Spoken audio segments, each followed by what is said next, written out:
नमस्कार मित्रांनो, तुमचं सर्वांचं स्वागत आहे आपल्या कन्सेप्च्युअल आयुर्वेदा या चॅनलमध्ये.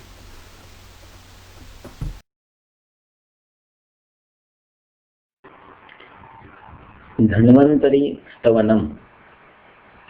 शङ्खं चक्रं जलौकान्दधरं मृतघटं चारुदोर्भिश्चतुर्भिः सूक्ष्मस्वच्छातिरुद्यां शुकपरिविलसन् मौलिमं भोजनेत्रं कालाम्भोदोज्ज्वलाङ्गं कटितटविलसच्चारुपीताम्बराढ्य वन्दे धन्वन्तरिं तं निखिलगगनप्रौढदावाग्निलीलं प्रौढदा. आमदोष विचार असा आपला आजचा टॉपिक आहे. तर हा टॉपिक सुरुवातीला घेण्याचं कारण असं होतं की आपण इथून पुढे ज्या ज्या व्याधीच्या संप्राप्ती आणि ज्या ज्या व्याधीच्या चिकित्सा बघणार आहे त्याच्यासाठी आम कन्सेप्ट तुमचा क्लिअर असणं गरजेचं आहे. कारण आमाची उत्पत्ती ही सर्व आमाशयामध्ये किंवा आहार पचन क्रियेशी निगडीत आहे आणि व्याधीच्या संप्राप्ती ज्या आहेत या सर्व आहार पचन क्रियेशी संबंधित अशाच आपण पुढे पाहणार आहोत. त्याच्यामुळे हा आम विचार किंवा आमदोष विचार तुम्हाला समजणं गरजेचं आहे. या व्हिडिओमध्ये आपण आमाची व्याख्या काय आहे, आमाची लक्षणं काय आहेत, आमाची उत्पत्ती कशी होते आणि त्याची चिकित्सा कशी असेल ह्या संबंधी आपण थोडासा उहापोह करणार आहे.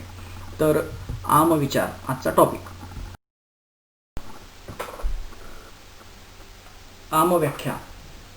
अविपक्वम असंयुक्तम दुर्गंधम बहुपिच्छिलम सदनम सर्व गात्राणाम आम इत्यादी दीयते, अशी वाग्भटाचार्यांनी आमाची व्याख्या एक्सप्लेन केलेली आहे. आता व्याख्या एक्सप्लेन करताना वाग्भटाचार्यांनी आमाचं कॅरेक्टरिस्टिक सांगितलेले आहेत. म्हणजे त्याचं नेचर कसं असू शकतं. त्याचं नेचर अविपक्व, असंयुक्त, दुर्गंध, बहुपिच्छिल आणि सदनम सर्व गात्राणाम हे लक्षण उत्पन्न करणारा जो पदार्थ आहार पचनाच्या शेवटी तयार होईल त्याला आम अशी संज्ञा दिलेली आहे.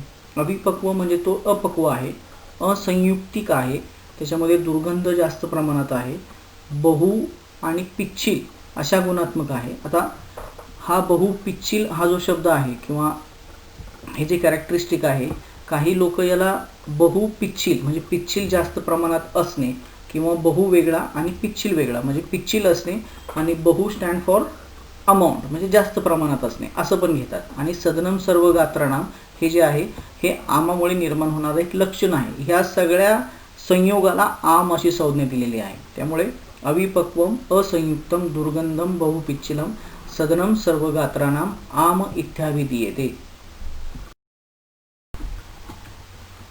आमाची व्याख्या पाहिल्यानंतर आता आमाची उत्पत्ती. याच्यासाठी वाग्भटाचार्य म्हणतात, उष्मनो अल्पबलत्वेन धातुम आद्यम अपाचितम दुष्टम आमाशयगतम रसम आमम प्रचक्षते. आता आमाची उत्पत्ती इथे आमाशयामध्ये सांगितलेली आहे.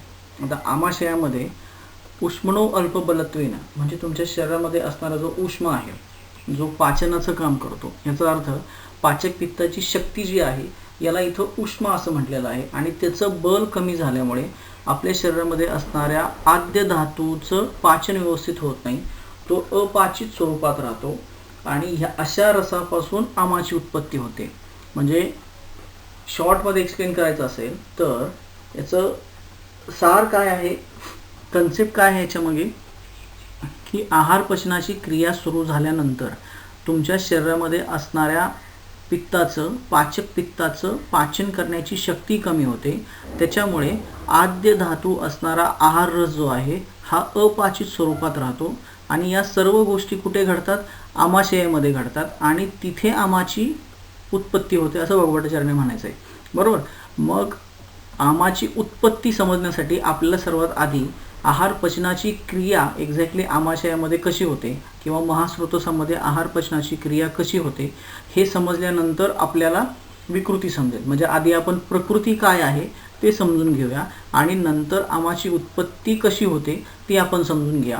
फक्त हा श्लोक लक्षात ठेवा, उष्मनो अल्पबलत्वेन धातुम आद्यम अपाचितम दुष्टम आमाशयगतम रसम आमम प्रचक्षते.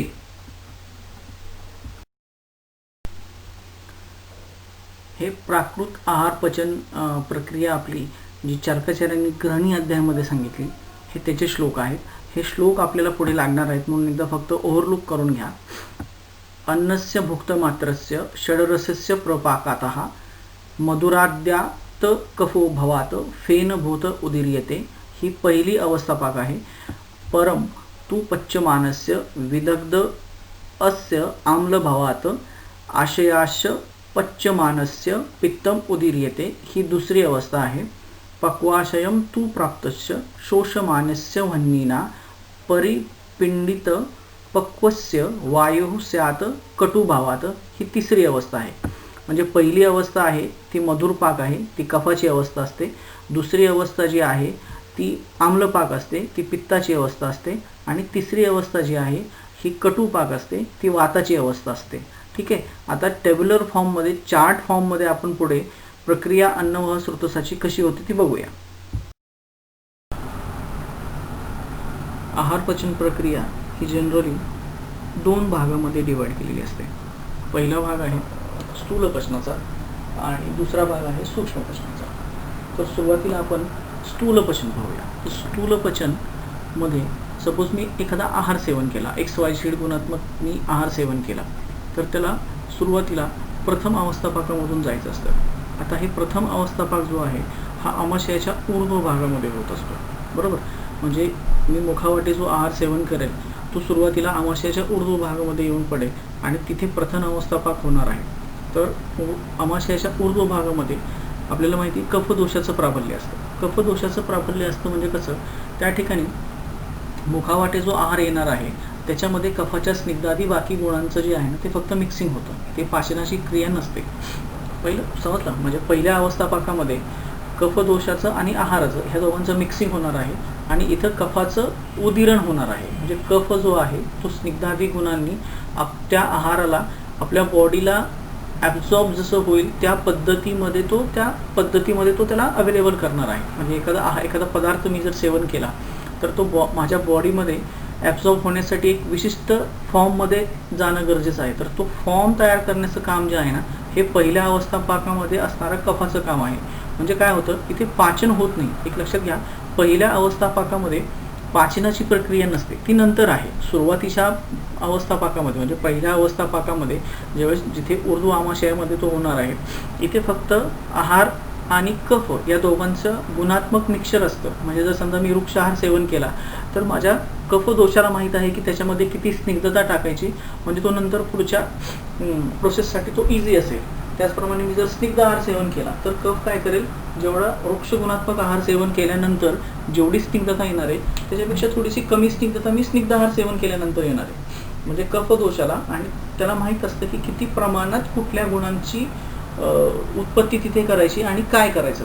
म्हणजे पहिल्या अवस्थापाकामध्ये जो आउटपुट असेल तो फक्त फेनयुक्त आहार असेल, त्याच्यामध्ये कफाचं आणि आहाराचं मिक्सचर असेल, त्याच्यामध्ये पाचनाची प्रक्रिया नाही आहे. मग आपण असं कन्सिडर करूया की मी आहार सेवन केला आणि पहिल्या अवस्थेनंतरचे आउटपुट असेल ते असेल फेनयुक्त आहार. बरोबर. आता हा जो फेनयुक्त आहार आहे हा फेनयुक्त आहार द्वितीय अवस्थापाकामध्ये जाणार आहे. आता द्वितीय अवस्थापाक ही जी अवस्था आहे ही सगळी होते आमाशयाच्या अधोभागामध्ये. बरोबर. म्हणजे आमाशयाच्या अधोभागामध्ये ज्या ठिकाणी पित्तदोषाचं स्थान आहे, ज्या ठिकाणी पाचक पित्ताचं सर्व कार्य होतं त्या ठिकाणी दुसरा अवस्थापाक होतो. आता ऑब्व्हियसली ज्यावेळेस पाचक पित्त पिक्चरमध्ये येणार आहे त्यावेळेस ते काय करणार आहे, त्याच्या उष्ण तीक्ष्ण गुणाने तिथे पाचनाचं काम करणार आहे. म्हणजे त्याच्यामध्ये विदग्धता आणि आम्लता हे 2 भाग उत्पन्न करणार आहे. याचा अर्थ तिथं पाचन झालं. म्हणजे पहिल्या अवस्थेमध्ये पाचनाचा संबंध नाही आहे. दुसऱ्या अवस्थेमध्ये ज्या ठिकाणी पित्त आहे, ज्या ठिकाणी पाचक पित्त आहे त्या ठिकाणी उष्ण तीक्ष्ण गुण आहेत आणि म्हणून तिथे पाचन झालं.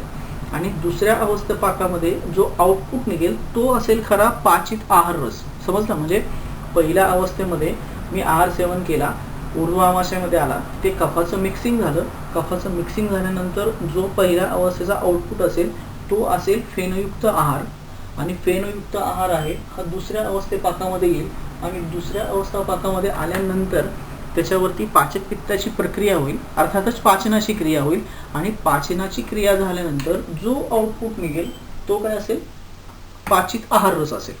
आता हा दुसऱ्या अवस्था पाकाचा जो आउटपुट आहे, जो पाचित आहार रस आहे, याला आता तिसऱ्या अवस्था पाकामध्ये यायचा आहे. मग तो पुढे वाताच्या प्रेरणेने पुढे येतो, समान वायूच्या प्रेरणेने तो पुढे येतो, ढकलला जातो, कारण समान वायूचं ते काम आहे. समान वायूच्या प्रेरणेने तो पक्वाशयात आला, तिथे अपान वायूचं सगळ्यात जास्त काम असतं, बरोबर. आणि पक्वाशय हे वाताचं मुख्य स्थान आहे. मग तिथे असणारा अपान वायू किंवा तिथे असणारा वायू काय करतो, आपल्या चलगुणाने आणि वृक्षगुणाने दोन्ही पद्धतीने काम करतो. म्हणजे वृक्षगुणाने तो शोषणाचं काम करेल आणि तो चलगुणाने सार आणि किट्ट यांचं विभजनाचं काम करेल.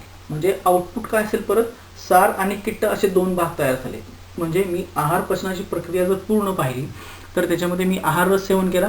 प्रथम अवस्था पाकामध्ये सुरुवातीला कफाचं मिक्सिंग झालं, त्याचा आउटपुट आलं फेनयुक्त आहार रस. फेनयुक्त आहार रस हा अधोआमाशयामध्ये आला. तो द्वितीय अवस्था पाकामध्ये येतो, ते पित्ताचं काम होतं, पाचक पित्ताचं पाचनाचं काम होतं. आउटपुट त्याचं काय येणार आहे, पाचित आहार रस येणार आहे. जसं पाचित आहार रस तिसऱ्या अवस्थे पाकामध्ये येईल, वायूचा चलगुण तिथे येईल, सारकिट्ट विभजनाचं काम करेल, आहार रस आणि किट्ट भाग हा वेगळा होणार आहे आणि वृक्षगुणाने तिथे शोषणाचं काम होणार आहे.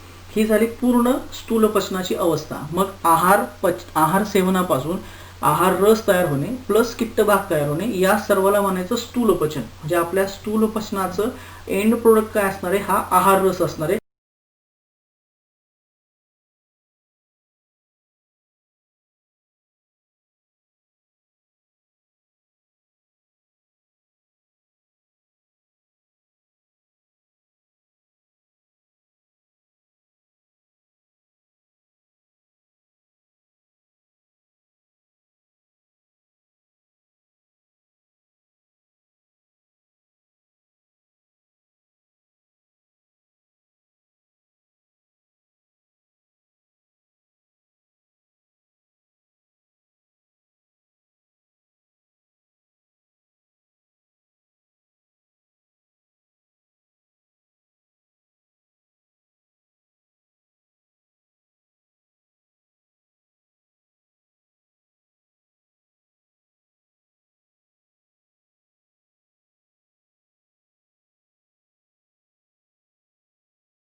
स्थूल पचनामध्ये जे दोन एंड प्रोडक्ट तयार झाले, पहिला आहार रस आणि दुसरा किट्ट भाग. तर दुसरा जो किट्ट भाग आहे त्याला मला वाटे बाहेर जायचं आहे, शरीराबाहेर. तो आपण वायूच्या प्रेरणेने मला वाटे बाहेर जाणार आहे. शिल्लक कोण राहतो, आहार रस तयार होतो.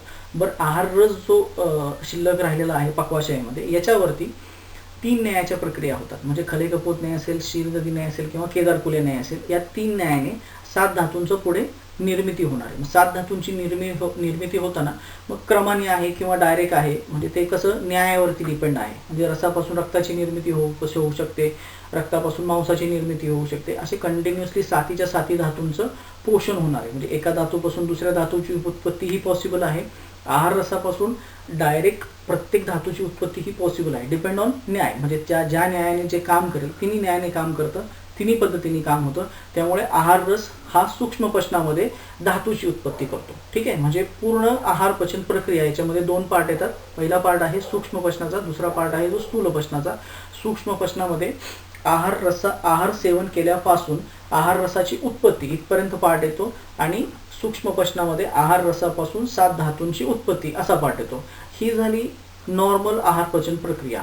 आता आमाची उत्पत्ती होण्यासाठी कोणत्या कोणत्या गोष्टींमध्ये डिस्टर्बन्स येणं गरजेचं आहे, हा ॲक्च्युअल कन्सेप्ट आहे की एक्झॅक्टली आमाची उत्पत्ती कशी होणार आहे ही आपण पाहूया.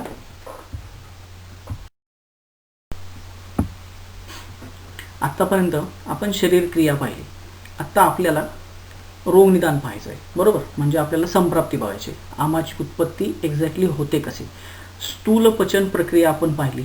आहार सेवनापासून ते आहार रस आणि किट्ट भाग यांच्या उत्पत्तीपर्यंत स्थूलपचन प्रक्रियेची स्लाईड आहे. आता तुम्हाला इथे समोर दिसतंय की आहार सेवन केल्यानंतर ते आहार रस आणि किट्ट भाग याच्यापर्यंत आपली स्थूलपचनाची स्लाईड आहे. तर समजा एखादा व्यक्ती आहे आणि तो स्निग्ध गुणात्मक आहार विहार 1-2 दिवसासाठी 3 दिवसासाठी सेवन करतोय, तर कफदोष पहिल्या अवस्थेमध्ये त्याच्या स्निग्ध गुणाचं त्याच्यामध्ये मिक्सिंग करणार आहे आणि फेनयुक्त आहार तयार करणार आहे आणि हा सगळा पाचन प्रक्रियेमध्ये जाऊन आहार रस आणि किट्ट भाग तयार होणार आहे. तर सुरुवातीचे काही दिवस काही इम्पॅक्ट पडत नाही, म्हणजे तुम्ही स्निग्ध आहार विहार किती सेवन करताय आणि तुमचा अग्नी किती प्रदीप्त आहे त्याच्यावरती सगळं डिपेंड असतं. पण स्निग्धादी आहार असा जो स्निग्ध गुणात्मक आहार तुम्ही जर लॉंग टर्मसाठी कंटिन्युअसली सेवन करत असाल किंवा स्निग्ध गुणात्मक तुमचा विहार असेल, दिवास्वाप असेल किंवा बाकीच्या गोष्टी असतील, ह्या जर लॉंग टर्मसाठी झाल्या तर पहिल्या अवस्थेमध्ये असणारा स्निग्ध गुण आणि तुम्ही मुखावाटे किंवा बाकीच्या विहारातून निर्माण करणारा जो स्निग्ध गुण आहे, ह्या स्निग्ध गुणांमध्ये समानेन सामान्यस्य वृद्धी या न्यायाने काय होतं, तुमच्या बॉडीमध्ये असणाऱ्या स्निग्ध गुणाची वाढ होते. बरोबर, म्हणजे पहिल्यांदा काय झालं, कफ दोष हा जो आहे हा स्निग्ध गुण अवस्थेमध्ये प्रथम अवस्थेमध्ये मिक्स करणार आहे, प्लस ॲडिशनमध्ये तुम्ही तुमच्या मुखावाटे स्निग्ध गुणात्मक आहार सेवन करताय, त्याच्यामुळे एक्सेसिव्ह कफाची किंवा एक्सेसिव्ह स्निग्ध गुणाची वृद्धी होणार आहे. आता एक विचार करा की स्निग्ध गुण हा फक्त कफामध्ये नाही आहे. स्निग्ध गुण जो आहे हा तुमच्या बॉडीमध्ये सर्व ठिकाणी आहे. ज्या ज्या ठिकाणी स्निग्धता आहे त्या त्या ठिकाणी कफ आहे.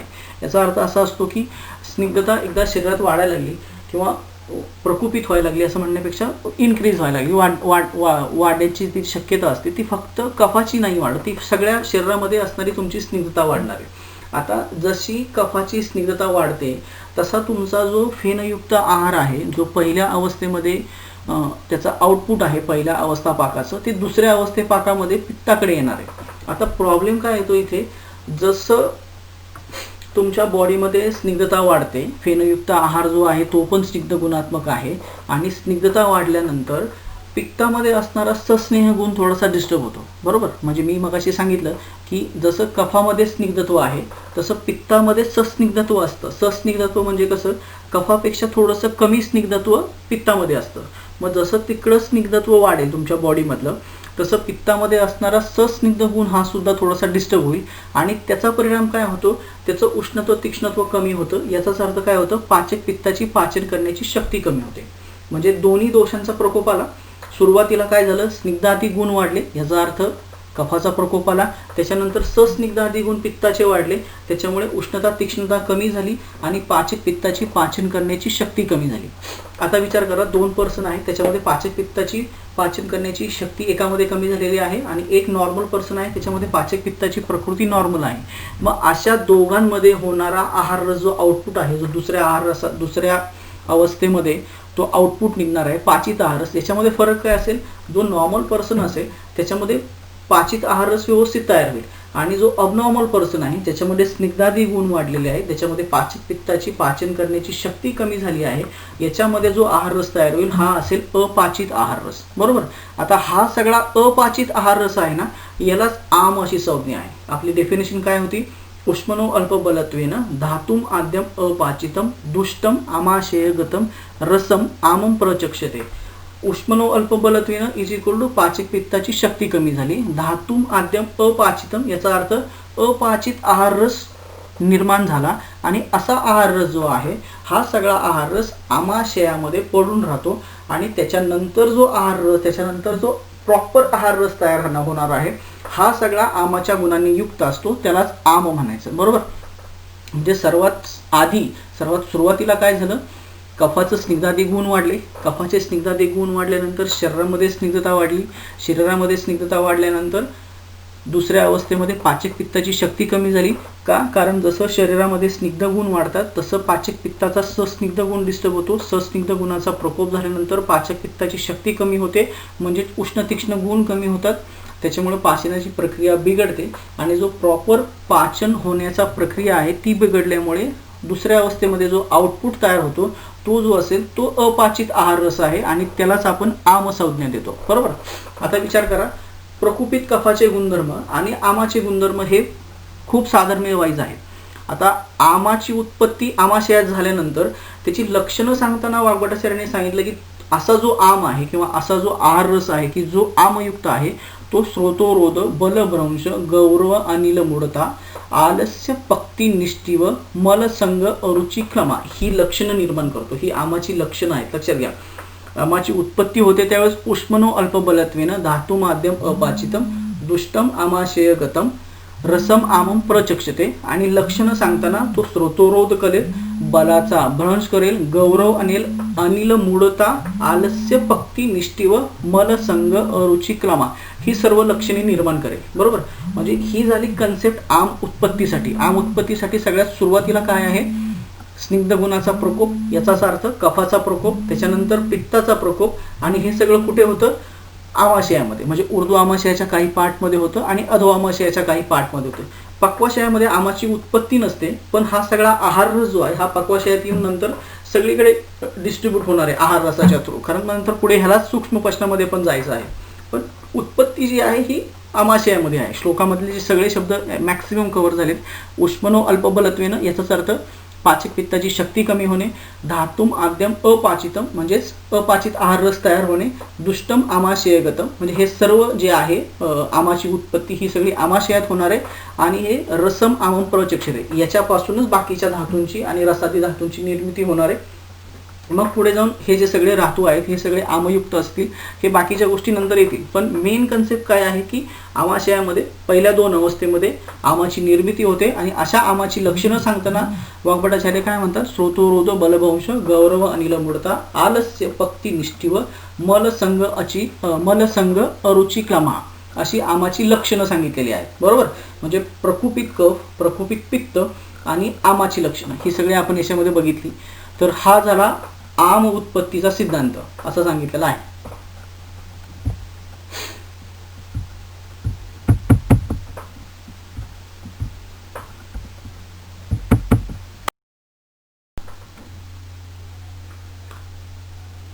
प्राकृत आहार पचन प्रक्रिया आणि आमाची उत्पत्ती पाहिल्यानंतर, म्हणजे आधी आपण शरीरक्रिया विज्ञान पाहिलं आणि त्याच्यानंतर रोगनिदान पाहिलं. आता चिकित्सा, आमाची चिकित्सा आपण नेक्स्ट व्हिडिओमध्ये पाहूया.